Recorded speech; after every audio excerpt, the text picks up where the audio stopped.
নমস্কার বন্ধুরা, অন্নপূর্ণা ভান্ডার প্রকল্পের মহিলাদের জন্য আজ কিন্তু বড় সুখবর। আপনারা জানেন যে জুন মাস থেকে অন্নপূর্ণা ভান্ডার প্রকল্পের টাকা দেওয়া শুরু হয়েছে। মহিলারা কিন্তু জুন মাস থেকে ৩,০০০ টাকা করে অ্যাকাউন্টে পাচ্ছেন। জুন, জুলাই ২ মাসের টাকা কিন্তু দেওয়া হয়ে গেছে মহিলাদের। এবার মহিলারা জানতে চাইছে যে আগস্ট মাসে অন্নপূর্ণা ভান্ডার প্রকল্পের টাকা দেওয়া কবে থেকে শুরু হবে। আগস্ট মাসে অন্নপূর্ণা ভান্ডার প্রকল্পের টাকার তারিখ কিন্তু প্রকাশ করল রাজ্য সরকার। তবে কিন্তু সকলকে আগস্ট মাসে টাকা দেওয়া হবে না। তো আগস্ট মাসে অন্নপূর্ণা ভান্ডার প্রকল্পের টাকা কারা পাবে না সমস্ত কিছুই কিন্তু আজকে জানতে পারবেন এই ভিডিওটির মাধ্যমে। তাই ভিডিওটি কিন্তু একদমই স্কিপ না করে শেষ পর্যন্ত দেখবেন। আর বলবো, আমাদের এই ছোট্ট চ্যানেলে যদি কেউ নতুন দর্শক হয়ে থাকেন অবশ্যই চ্যানেলটিকে সাবস্ক্রাইব করে পাশে থাকবেন। তো চলুন দেরি না করে ভিডিওটি শুরু করছি। দেখুন, বলেছে কবে শেষ হবে ভেরিফিকেশন, কবে মিলবে ৩,০০০। অন্নপূর্ণা ভান্ডার নিয়ে বিরাট ঘোষণা। তো কবে মিলবে ৩,০০০ টাকা, এবার আমরা সেই বিষয়ে বিস্তারিত জানব। বাংলায় বিজেপি সরকার অন্নপূর্ণা ভান্ডার প্রকল্পে মহিলাদের ৩,০০০ টাকা করে দিচ্ছে। অনেক আবেদনকারীর স্ট্যাটাস এখনও আন্ডার প্রসেস থাকলেও মুখ্যমন্ত্রী জানিয়েছেন খুব শীঘ্রই সকলের অ্যাকাউন্টে টাকা ঢুকবে। বাংলায় চলছে ডবল ইঞ্জিন। বিজেপি সরকার ক্ষমতায় আসার পর থেকে রাজ্যবাসীর এর জন্য একের পর এক উদ্যোগ নিয়ে চলেছে। মহিলাদের বিনামূল্যে বাসে ভ্রমণ থেকে রাজ্য সরকারি কর্মীদের ২০% দিয়ে বৃদ্ধি। মিলছে একাধিক সুবিধা। বাংলায় বিজেপি সরকার চালু করেছে বিভিন্ন প্রকল্প, যার মধ্যে সবথেকে বেশি চর্চিত অন্নপূর্ণা ভান্ডার। রাজ্যের মহিলাদের জন্য চালু হয়েছে এই ভাতা।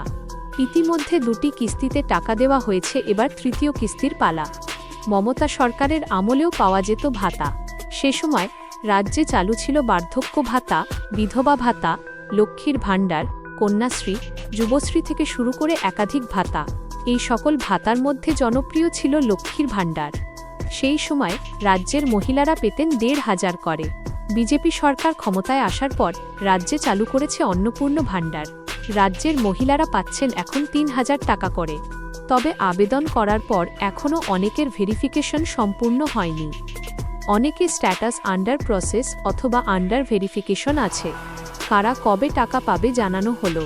অন্নপূর্ণা ভান্ডারের টাকা কবে ব্যাংক অ্যাকাউন্টে ঢুকবে তা নিয়ে দুশ্চিন্তায় বহু মহিলা। ইতিমধ্যেই অনেকের ভেরিফিকেশন সম্পন্ন হয়েছে, আবার কারও আবেদন এখনও যাচাইয়ের পর্যায়ে রয়েছে।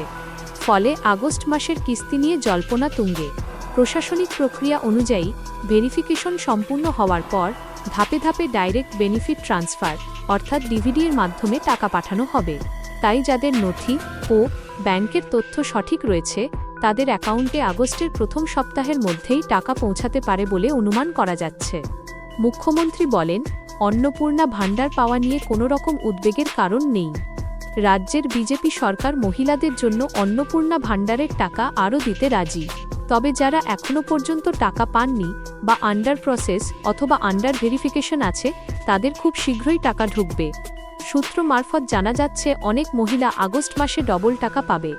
এবার দেখুন, বলেছে বাড়ছে বৃদ্ধ ভাতা। সদ্য নিজের সোশ্যাল মিডিয়া পোস্টে মুখ্যমন্ত্রী লেখেন, জাতীয় সামাজিক সহায়তা কর্মসূচি এবং রাজ্য সরকারের সামাজিক কল্যাণ পেনশন প্রকল্পসমূহের আওতাভুক্ত উপভোক্তাদের মাসিক আর্থিক সহায়তা ১,০০০ টাকা থেকে বৃদ্ধি করে ১,৫০০ টাকা করার নির্দেশ জারি করা হয়েছে। এই সিদ্ধান্তের ফলে রাজ্যের প্রবীণ নাগরিক, বিধবা ও প্রতিবন্ধীজনেরা আরও শক্তিশালী সামাজিক সুরক্ষার আওতায় আসবেন এবং তাদের জীবনযাত্রা আরও স্বস্তিদায়ক হবে।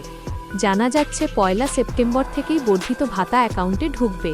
ডাইরেক্ট বেনিফিট ট্রান্সফার অর্থাৎ ডিবিটির মাধ্যমে টাকা ঢুকবে রাজ্যবাসীর অ্যাকাউন্টে। সব মিলিয়ে এলো সুখবর। শীঘ্রই বর্ধিত ভাতা পেতে চলেছেন সিনিয়র সিটিজেনরা। অর্থাৎ আপনারা যারা বৃদ্ধ ভাতা প্রকল্পের উপভোক্তা রয়েছেন, যারা এতদিন ধরে ১,০০০ টাকা করে পেয়ে এসেছিলেন, এরপরে ১ সেপ্টেম্বর থেকেই তাদের কিন্তু ১,৫০০ টাকা করে দেওয়া হবে।